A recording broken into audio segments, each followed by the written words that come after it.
세계 여러 가지 그런 기후의 이런 변화를 이렇게 보면서 많은 아마 생각이 들 거예요. 우리나라도 얼마 전에 이렇게 홍수로 많이 피해를 입었지만 유럽에도 마찬가지예요. 유럽에도 여름에 그런 더위와 가뭄이 굉장히 기승을 부리고 있고요. 또 산불이라든지 또는 가뭄으로 인해서 지금 굉장히 유럽도 또 그리고 이탈리아도 이런 건조한 그런 날씨로 인해 가지고 굉장히 쌀 수확까지 그렇게 위협을 지금 받고 있습니다. 그래서 제가 조금 전에 동영상을 좀 보여드리고 싶었던 것이 지금 세계 지구촌에서 일어나고 있는 그런 일들을 좀 보여드리려고 준비를 했는데 못 보여드리게 됐어요. 지금 이렇게 코로나를 비롯한 이렇게 여러 가지 재앙이 일어나게 되면 사람들은 이런 생각을 하게 됩니다. 그러니까 예수 안 믿는 그런 사람들은 야, 지구의 종말이 왔구나. 그런 생각을 하게 돼요. 근데 예수 믿는 사람들도 역시 마찬가지로 예수님의 재림에 대해서 생각을 하게 됩니다.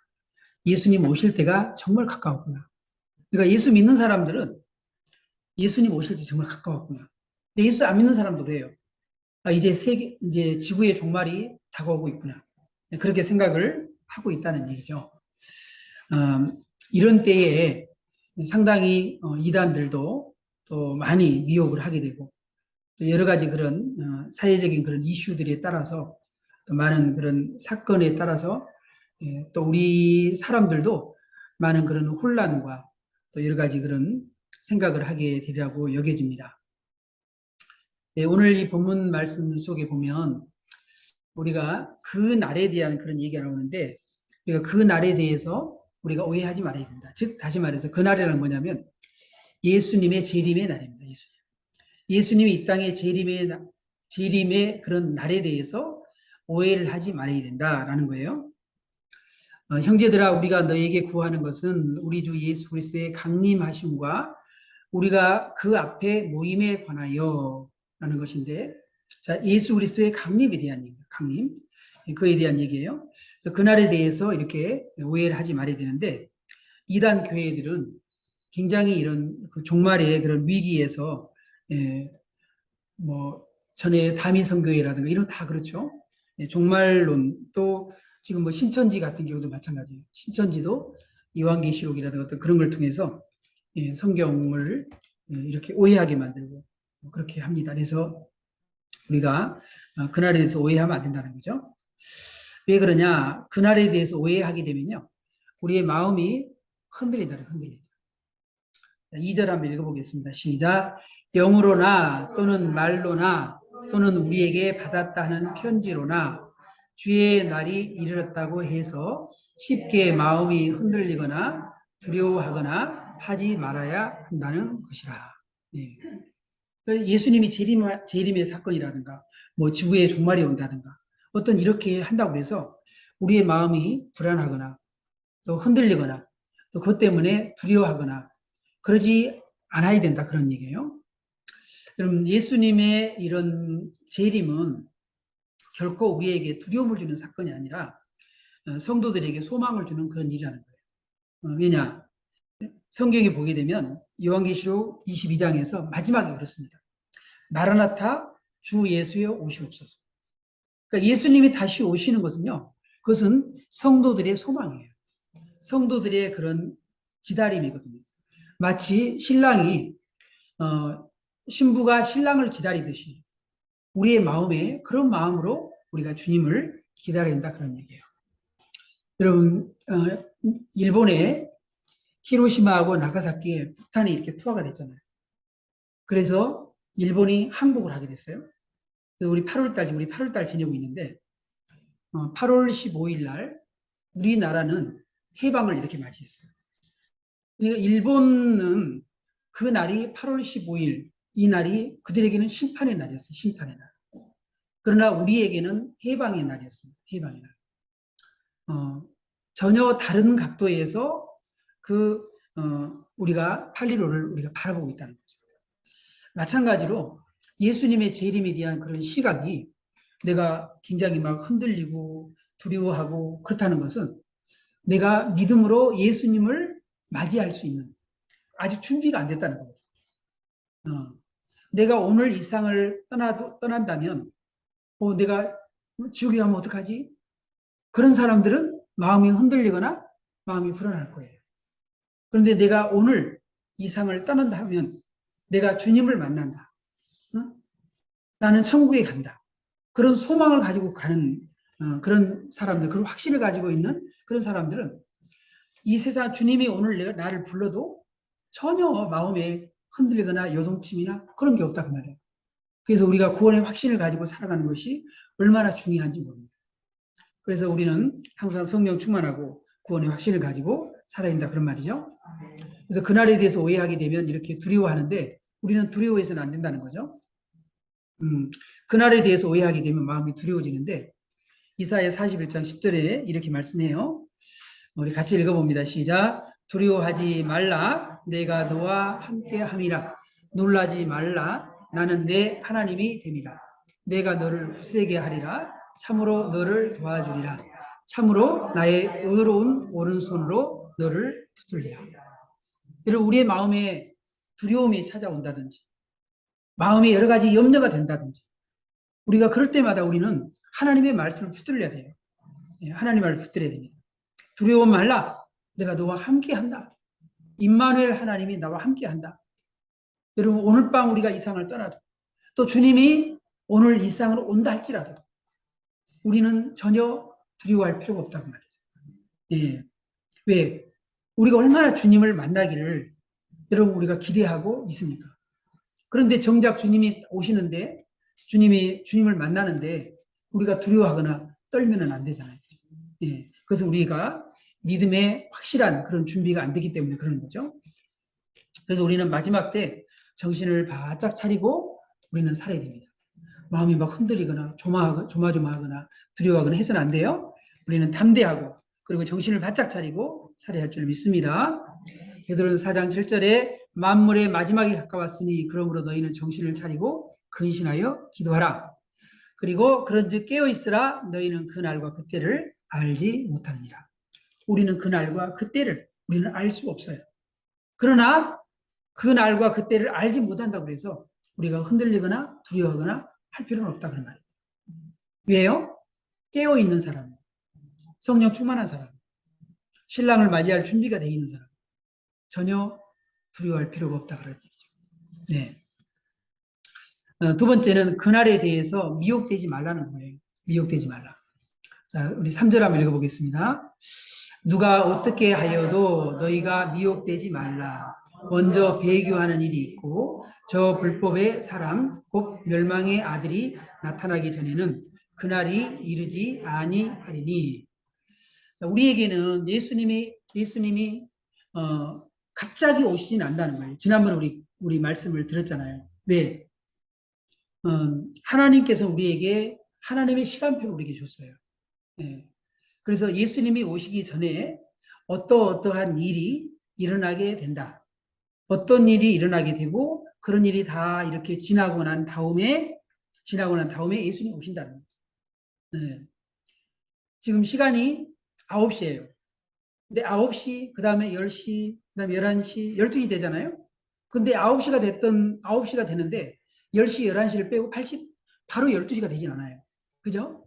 예, 그래서 우리가 그 하나님의 그런 시간표를 보면서 진행되어가는 어떻게 진행되고 있는지를 우리가 주목해 보면 알 수 있다 그런 얘기예요. 그래서 예수님이 오시기 전에 반드시 무슨 일이 있느냐? 배교하는 일이 있고 저 불법의 사람, 멸망의 아들이 나타나게 된다. 그런 얘기예요. 그래서 그날에 대한 하나님의 시간표를 우리가 주목할 필요가 있습니다. 범사에 다 기한이 있고 전도서 3장 1절에 범사에 기한이 있고 천하 만사가 다 뭐가 있어요? 때가 있다 그랬어요. 때가 있다.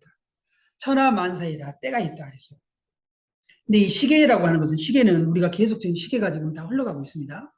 그냥 시계가 이렇게 흘러가고 있는데 그냥 흘러가고 있는 이 시간을 뭐라냐면 크로노스라고 해요. 크로노스. 그냥 자연적으로 흘러가고 있는 시간. 이게 크로노스예요. 이것은 인간의 시간이에요. 우리가 준비할 수 있는 시간, 계획할 수 있는 그런 시간. 그 시간이 크로노스라고 해요. 그런데 하나님이 어떤 정해놓은 시점이 있어요. 정해놓은 시점. 그 시점을 뭐라 하냐면 카이로스라고 해요. 그래서 천하만사에 다 때가 있다. 때가 있다. 모든 게 다 때가 있다는 거예요. 때가 있다. 그래서 하나님의 시간표는 언제나 정확하거든요. 예수님이 2000 전에 오셨잖아요. 예수님이 갑자기 이제 세상에 좀 내려가 봐야 되겠다 해가지고 예수님이 오신 게 아니에요. 하나님의 시간표, 하나님의 다 계획 속에 있을 때에 예수님이 오신 거예요. 자, 예수님이 2000 전에 오셨는데 갈라디아서 4장 4절에 보면 때가 참에 하나님이 그 아들을 보내사 여자에게서 나게 하시고 그랬어요. 여자에게서 나게 하시고 좀 이상한 말이죠. 여자에게 나게 하시고 때가 참에 하나님이 그 아들을 보냈는데 여자에게서 나게 하시고 여러분 예수님은 태어나실 때 어떻게 태어나셨어요? 동정녀 마리아의 몸에서 성령으로 잉태했어요. 그러죠? 예. 이사야 선자가 이사야 7장 14절에 보라 처녀가 잉태하여 아들을 낳을 것이요 그 이름을 임마누엘이라 하리라. 그렇죠? 그리고 창세기에 보게 되면 예수님을 여자의 후손으로 보낸다 그랬어요. 여자의 후손. 응? 우리 전도영 성도님의 아버님이 전시죠. 어떻게 알았을까요? 우리 예혜 집사님의 아버님이 예시죠. 나 만나본 적이 없는데 어떻게 알았을까요? 네, 네. 다 우리는 남자의 그런 씨를 통해서 오게 됩니다. 그런데 예수님은 동정녀 마리아의 몸에서 성령으로 잉태했기 때문에 예수님을 여자에게서 나게 하시고 이렇게 했어요. 그래서 때가 찼을 때, 때가 참에 하나님이 그 아들을 보내사 여자에게 나게 하시고. 그래서 예수님이 오셨어요. 그리고 예수님이 오셔서 무슨 일을 하셨나요? 우리를 위해서 우리의 죄값을 치르기 위해서 십자가에 죽으셨잖아요. 그런데 예수님이 십자가에 죽으신 것도 그냥 이제 십자가에 죽을 때가 됐구나. 오늘은 십자가에 죽어야지. 그게 아니에요. 다 하나님이 그 때에 정확한 때에 예수님 십자가에 죽으신 거예요. 그래서 예수님은 절기로 말하자면 6월절이라고 하는 그런 절기에 맞춰서 예수님 십자가에 죽으셨어요. 성령이 임할 때도 오순절이라고 하는 절기에 맞춰서 성령이 임하셨어요. 그러니까 아무 때나 그런 게 아니라 하나님의 시간표가 있다는 거예요. 하나님의 정해놓은 시간표. 그래서 예수님이 십자가에 죽으실 때가 안 됐기 때문에 예수님이 3년 동안 사람들이 예수님이 하는 거 보니까 도저히 안 되겠어. 뭐 자기가 막 하나님이라 그러고 막 하나님의 아들이라 그러고 메시아라 그러고 백성들 이렇게 혼란스럽게 하고 이거 안 되겠다. 사람들이 예수님을 잡아다 죽이려고 했어요. 그렇지만 뭐라고요? 때가 아직 안 됐기 때문에 사람들이 예수를 붙잡지 못했다는 거예요. 그들이 예수를 잡고자 하나 손을 대는 자가 없으니 이는 그의 때가 아직 이르지 아니하였어요. 십자가에 죽으실 때가 아직 안 됐다는 거예요. 그러니까 그들이 잡고자 했지만 손을 대는 자가 없었다고 말이죠. 네, 다니엘서 9장 26절에 보면 하나님의 시간표가 있는데 그 가운데 뭐냐면 62일의 후에 기름 부음을 받은 자가 끊어져 없어질 것이며 그랬어요. 끊어져 없을 것이며 기름 부음을 받은 자가 누구냐면 예수님이에요. 예수님이 십자가에 죽으실 거라는 거예요. 죽으실 거예요. 바로 이 예언을 하고 있는 거거든요. 기름 부은 자가 끊어져 없어질 것이며 그러니까 하나님의 그러한 시간표가 다니엘서에도 있고 예레미야에도 있고 이사야에도 있고 하나님의 시간표가 다 거기에 있는 거예요. 스가랴서에도 있고 그 시간표의 계획의 그 때에 따라서 모든 일들이 이루어지고 있다 그런 얘기죠. 그래서 예수님이 십자가에서 죽으셔요. 바로 그것이 기름 부음을 받은 자가 끊어져 없어질 것이며 그 얘기예요. 근데 예수님은 십자가에 죽으신 걸로 끝나지 않죠. 3일 후에 예수님은 다시 부활하게 됩니다. 그것도 시편 16편 10절에 있는 하나님의 시간표에 들어있어요. 그 시간표에 따라서 예수님은 3일 만에 다시 예수님이 부활하시는 거예요. 예. 그래서 하나님의 시간표 가운데 예수님이 오시기 전에 무슨 일이 생기게 되느냐? 먼저 배교하는 일이 나타날 것이다. 예수님이 오시기 전에 많은 사람들이 진리에서 돌아설 거라는 거예요. 진리에 돌아설 거라는 거죠. 여러분, 이번에 코로나 이런 사건을 통해서요, 얼마나 많은 사람들이 교회를 떠났는지 몰라요. 네. 어떤 사건이 이렇게 터질 때마다 사람들이, 그때마다 사람들이 떠나는 거예요. 그래서 대마는 이 세상을 사랑하여 나를 버리고 데살로니가로 갔다. 그런 것처럼 대마처럼 이렇게 진리에서 돌아선 사람이 나타날 것이라는 거죠. 그것이 대거 나타난다, 그런 얘기죠. 여러분, 예수님을 따라다니던 그런 제자들이요, 얼마나 예수님께 정말 충성하고 열심히 했어요. 네? 그랬는데 예수님이 십자가에 죽기 위해서 붙잡히게 되니까 제자들이 어떻게 했어요? 예수님 버리고 다 도망갔죠. 어? 가룟 유다는 은 30냥 예수님을 팔아먹기까지 했죠. 그럼 그런 일이 벌어졌어요. 예수님에게 직접 3년 동안 따라다녔던 그 사람들도 예수님에게 등을 돌리고 도망갔다니까요.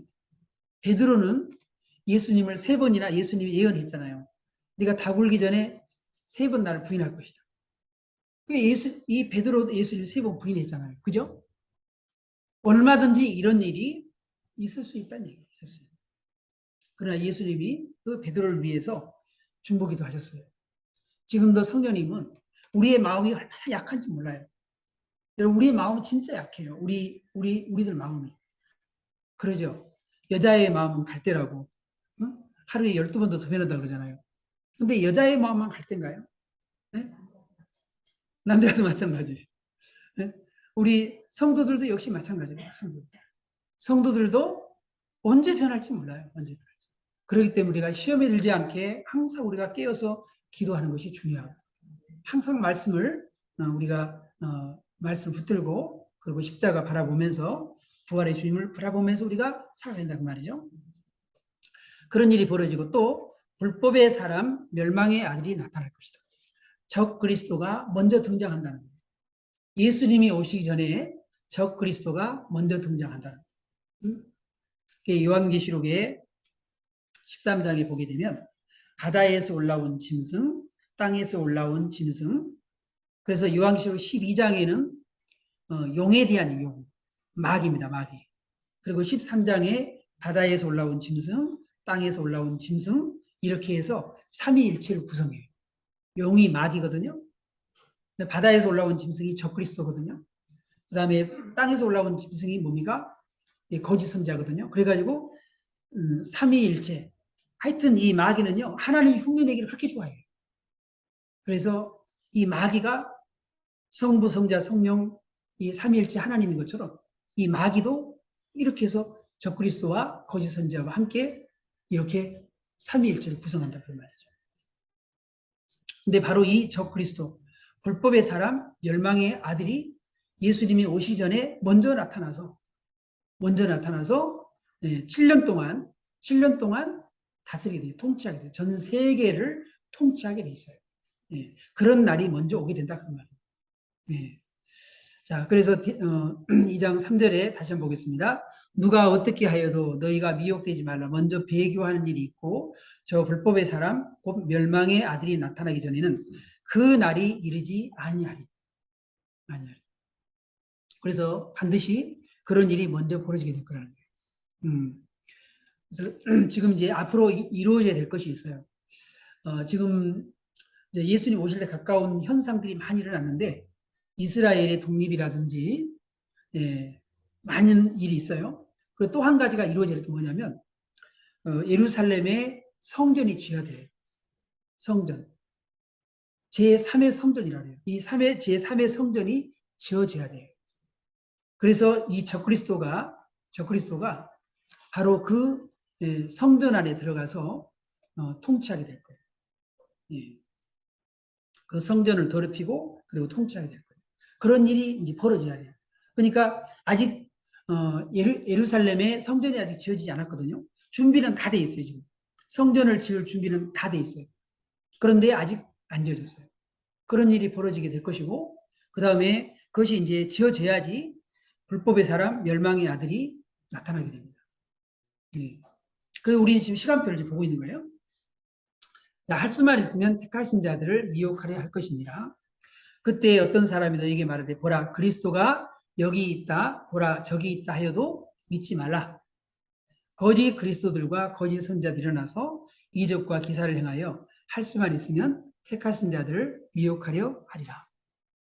여러분, 많은 거짓 그리스도들과 거짓 선자들이 일어나게 될 거라는 거예요.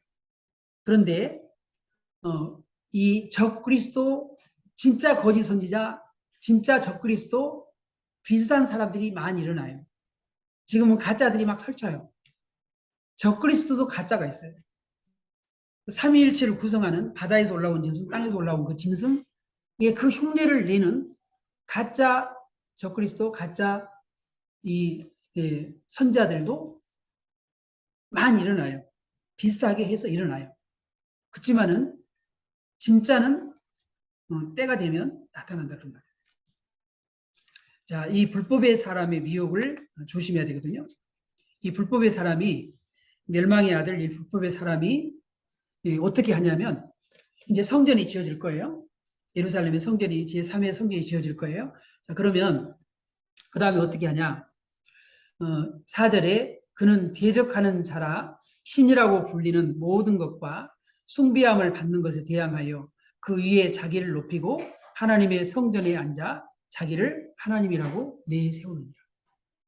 자기가 그 성전에 앉아가지고 뭐라 한다고요? 자기를 하나님이라고 내세운다.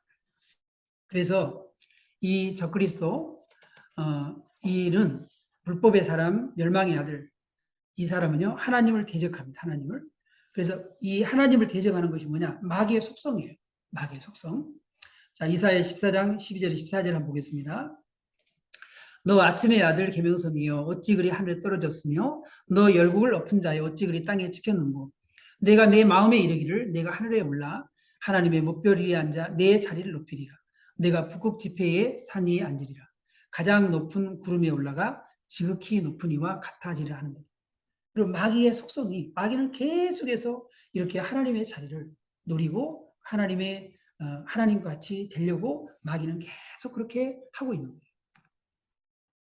그래서 그는 자신을 스스로 높입니다. 하나님의 법을 무시하고 그 법에 도전하고요. 신자를 미혹해 배교하게 만들고요. 하나님을 대적하고요. 그리고 신자들을 미혹해서 이렇게 타락하게 만듭니다. 왜요? 멸망의 아들이기 때문에 그렇죠. 심지어 자기를 뭐라 그런다고요? 하나님이라고 한다고. 하나님이라고. 이 하나님의 교회의 총회장이 김주철이에요. 김주철. 여기 하나님의 교회라고, 교회 굉장히 많이 있죠. 하나님의 교회에서요. 그러니까 지금 일반 그런 우리 이제 교회들이 지금 재정적으로 무리하게 뭐 성전을 짓다든가 뭐 그래가지고 교회들이 많이 넘어졌어요. 재정적으로 힘들어가지고. 그래서 교회를 이제 내놓은 거죠. 그러면은 그렇게 내놓은 교회를 어디서 많이 이렇게 사가냐? 하나님의 교회. 안상홍 이 하나님의 교회에서 사가요. 그래서 지금 세계에 한 300만 명 정도의 신도를 지금 이렇게 만들었어요. 그랬는데 그 이 하나님의 교회의 총회장 김주철이라고 하는 사람이 뭐라고 얘기를 하냐면 우리는 안상홍님을 재림 예수로 믿는다. 그렇게 얘기를 하고 있어요. 지금은 그 이 안상홍이 죽었잖아요. 그러니까 그 안에 장길자가 왜 하나님 아버지만 있어야 되냐? 하나님 어머니도 있어야지. 그래가지고 자기가 하나님 어머니라고 그렇게 칭하면서 지금 자기가 하나님의 자리를 앉아 있습니다. 여러분 이렇게 이단들은 엄청나게 많은 그런 재산들을 이렇게 끌어모으고 또 그리고 이단들은 이렇게 성도들을 정말 이렇게 믿는 그런 성도들을 이렇게 미혹해 가지고 끌어들입니다. 여러분 우리 같은 이제 뭐 우리처럼 이렇게 작은 이런 개척교회 보면 사람들이 볼 때도요. 사람들이 볼 때도 개척교회 그러면은 또 개척교회 목사 그러면은요. 그냥 별로 존경 안 합니다. 예? 그런데 일단 교회가 크잖아요. 어?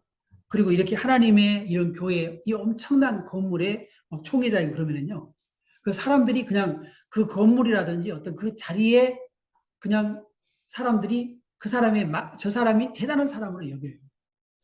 그래서 그 사람의 말이 정말 하나님 말처럼 들리는 거예요. 네? 그래서 여러분 사람들이 그렇습니다. 권력을 쥔 사람의 말, 그 다음에 굉장히 돈을 많이 가지고 있는 회장의 말, 그런 사람의 말을요, 사람들은요, 그냥 그 사람의 말을 하나님 말처럼 그렇게 들어요. 네? 그러지 않습니까? 근데 그 사람들은 전부 다 어떻게 된 사람들이냐? 기적을 일으키고 막 표적을 막 그렇게 하고 여러분 그런다고 해서 거기에 절대 미혹되거나 현혹돼서는 안 된다. 현혹되서는 안 된다. 왜냐하면 예수님이 그랬어요. 그때 내가 그들에게 밝히 말하되 내가 너희를 도무지 알지 못하니 불법을 행하는 자들아 내게서 떠나가라. 여러분 신천지도 마찬가지고요. 다 이단들 보면요. 다 불법을 행합니다. 불법을 행해요. 그, 그런 얘기도 들었어요. 전도를 제일 많이 한 사람에게 뭐 얼마를 준대더라. 하여튼 뭐 엄청나게 많은 그런 돈을 걸었어요. 근데 그렇게 걸었는데 그 돈을 누가 가져가냐? 이만희가 가져가요. 왜냐하면 자기가 제일 전도를 많이 했다는 거예요. 얼마나 불법이에요.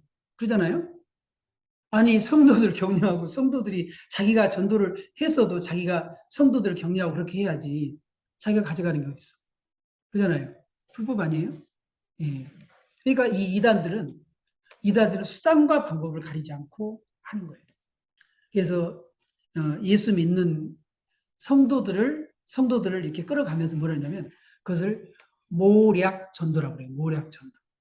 모략 전도. 이 교회 우리 같은 이런 작은 교회에 신천지 교회 사람들을 막 심어가지고 가반수를 넘기고 그렇게 한 다음에 목사님의 설교가 어떠니 뭐가 어떠니 막 그렇게 해가지고요 목사님을 쫓아내요. 그러는 그 교회를 신천지 교회로 만들어요. 에? 그것을 뭐라 하냐면 산 옮기기 작전이라고 그래요. 산 옮기기 작전. 이렇게 이단들은 불법을 행하고 있어요. 말이 됩니까, 여러분? 상식적으로 도저히 말이 안 되는 그런 일들을 이단들이 하고 있다 그런 얘기예요. 음. 이단들이 다 그래. 통일교고 뭐 전부 다 그렇습니다. 그러니까 여러분들 이단에 대해서는요. 여러분이 정말 철저하게 준비하고 방어하고 그렇게 해야 됩니다. 넘어가서는 안 됩니다. 예, 그래서 우리가 미혹에 늘 조심해야 돼요. 그러니까 돈의 유혹에도 조심하고 이성의 유혹에도 조심하고 뭐 여러 가지 명예의 유혹에도 조심하고 그래야 되겠지만 우리가 영적인 이런 유혹에 대해서도 우리가 조심해야 되거든요. 특별히 종말에 있어서 예수님이 언제 오신다. 절대로 지금도 보니까 계속 유튜브에 보니까 예수님이 언제 어느 때 오신다 막 그렇게 막 해놨어요. 그 절대로 여러분 섞지 마세요. 그 날 우리가 예수님이 날짜를 정하는 것은 그것은 100% 이단이에요. 네. 우리가 예수님 오실 때가 정말 근접했다. 우리가 그렇게는 얘기할 수 있어요. 지금 하나님의 시간표를 보면서. 그렇지만 날짜를 정한 것은 그 날과 그 시는 아무도 모른다. 그래서 그 날에 대해서 우리가 오해하지 말아야 되고요. 그 날에 대해서 미혹되지 말아야 되고 제2의 담임 선교회가 안 나오라는 법이 없어요. 예, 그리고 불법한 사람, 이 마귀, 적그리스도, 거짓 선지자 이런 미혹에 우리 영적으로 우리가 조심해야 할 줄 믿습니다.